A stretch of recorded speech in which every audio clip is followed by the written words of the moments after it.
Vote আপনি কাকে দিবেন, এইটা একটা বিশাল প্রশ্ন। কারণ আমাদের দেশে যারা দাঁড়িয়েছেন চরমনাই, জামাত ইসলাম আর বিএনপি সবগুলি মুসলিম। তাহলে মুসলিমদের মধ্যে আপনি ভোট কাকে দিবেন? আপনি হয়তো অনেকে মনে করবেন যে জামাত ইসলামকে দিব, কেউ বলছেন চরমনাই খিলাফতকে, আবার কেউ বলতেছে বিএনপিকে।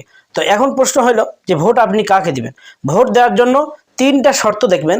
এই তিনটা শর্ত যেই প্রার্থীর মধ্যে বা যেই দলের মধ্যে থাকবে তাকেই ভোট দিতে হবে। তবে এই তিনটার মধ্যে আমরা প্রত্যেকটা আজকে বিশ্লেষণ করব ইনশাআল্লাহ তাআলা।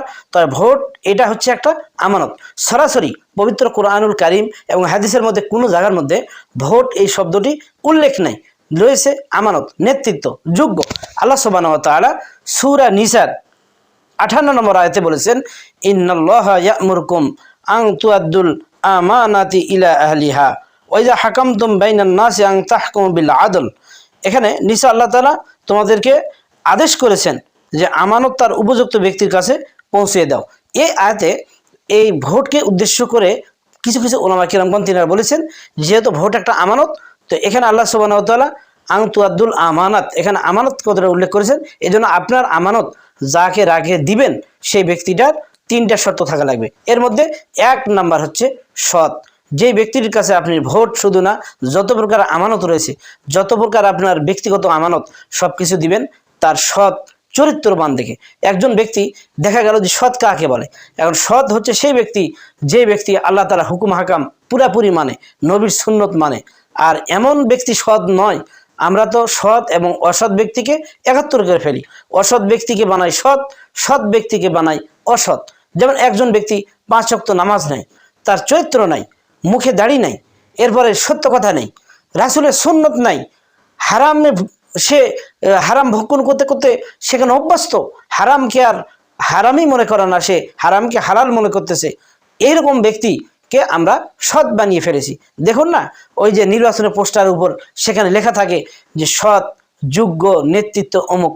তো এরকম আমরা অসৎ ব্যক্তিকে সৎ বানিয়ে ফেলেছি। এমন একজন ব্যক্তি যিনি সন্ত্রাসের সঙ্গে যুক্ত, যিনি চাঁদাবাজের সঙ্গে যুক্ত, যিনি রাহাজানি, খুনি, এরকম বিভিন্ন কাজ যিনি যুক্ত, তাকে কোনোদিন সৎ বলা যাইতে পারে না। একমাত্র যিনি 5 ওয়াক্ত নামাজি, আল্লাহ ভীরু এবং যার মধ্যে এই হালাল ইনকামের পন্থাটা রয়েছে, তিনি হচ্ছেন একমাত্র সৎ ব্যক্তি।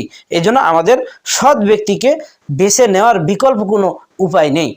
এরপরে আল্লাহ সুবহানাহু ওয়া তাআলা সূরা নিসার 59 নম্বর আয়াতে বলতেছেন, ইয়া আইয়ুহাল্লাযীনা আমানু আতিউল্লাহ ওয়া আতিউর রাসূল ওয়া উলিল আমরি মিনকুম।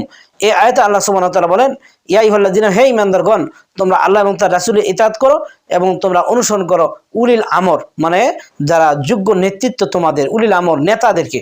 তো এই নেতা কে হবে? এই নেতা আমরা যখন এই তিনটা কাজ দেখে তাদেরকে যুক্ত করব, তখন তিনটা কাজ যার মধ্যে থাকবে সে আমাদের নেতা হয়ে যাবে। এর মধ্যে এক নম্বর গেল সৎ। দ্বিতীয় নম্বরে এসে হলো যে যোগ্য। যোগ্য কাকে বলে? যোগ্য তিনি হবেন যিনি মানুষের মাঝে ন্যায় ইনসাফ প্রতিষ্ঠা করতে সে সর্বদা যিনি প্রস্তুত থাকবেন এবং করতে পারেন। একজন ব্যক্তির তার কাছে সে যখন ভোট পেয়ে লিডার হয়ে গেল, চেয়ারম্যান বলেন, মেম্বার বলেন, এমপি বলেন, দেশের সরকার বলেন, সে ছোট বড় ধনী গরিব সকলের বিচার যখন ন্যায় ইনসাফভাবে পূর্ণভাবে সে করতে পারবে, আদল ইনসাফ করতে পারবে, তখন এই ব্যক্তিটি যোগ্য হয়ে যাবে। তো একজন ব্যক্তির কাছে দেখা যায় যে ন্যায় ইনসাফ নেই, অথচ তাকে আমরা বলি যে আমাদের যোগ্য প্রার্থী অমুক। তো যোগ্য প্রার্থী তিনি যিনি সত্য এবং মিথ্যার পার্থক্য করতে পারবেন, সত্যকে একদিকে, মিথ্যাকে আরেক দিকে। এইরকম ব্যক্তি হচ্ছে সমাজের যোগ্য ব্যক্তি। এরপরে হচ্ছেন ন্যায় পরায়ণতা, 3 নম্বর শর্ত। যার মধ্যে ন্যায় পরায়ণ এইরকম একটা জিনিস থাকবে, এই গুণটা যার মধ্যে থাকবে, তাকেই আপনার এই পবিত্র আমানত জমা রাখা যাবে।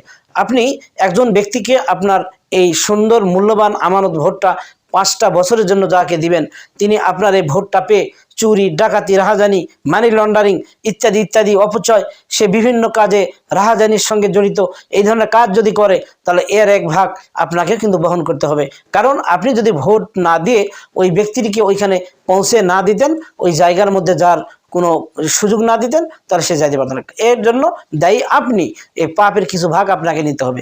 কারণ হলো যে এই ব্যক্তিটিকে যদি আপনি সুপারিশ করে আপনার আমানত দিয়ে ভোট দিয়ে যদি ওই চেয়ারে না পাঠায় দিতেন, তাহলে সে কিন্তু আর সেখানে যাইতে পারতো না, আপনার ভোটটা পাওয়ার কারণে ওই জায়গার মধ্যে গিয়ে সে বড় বড় অপরাধ করতেছে। এই জন্য আপনাকে কিছুটা নিতে হবে। আর ওইখানে গিয়ে যদি ন্যায় ইনসাফ ব্যক্তির প্রতিষ্ঠিত করে, আল্লাহর হুকুম হাকাম মানে মানুষের মাঝে সুন্দর সৎ নেতৃত্বের যোগ্য এগুলো প্রতিষ্ঠিত করবার আপনি আর একটা ভাগ পেয়ে যাবেন। তো সম্মানিত দর্শক শ্রোতা, এই ধরনের সৎ চরিত্র, যোগ্য এবং ন্যায় ইনসাফ ব্যক্তি, এই তিনটা যার মধ্যে গুণ থাকবে তাদেরকে আমাদের পবিত্র আমানত এই ভোটটা আমরা দেওয়ার চেষ্টা করব।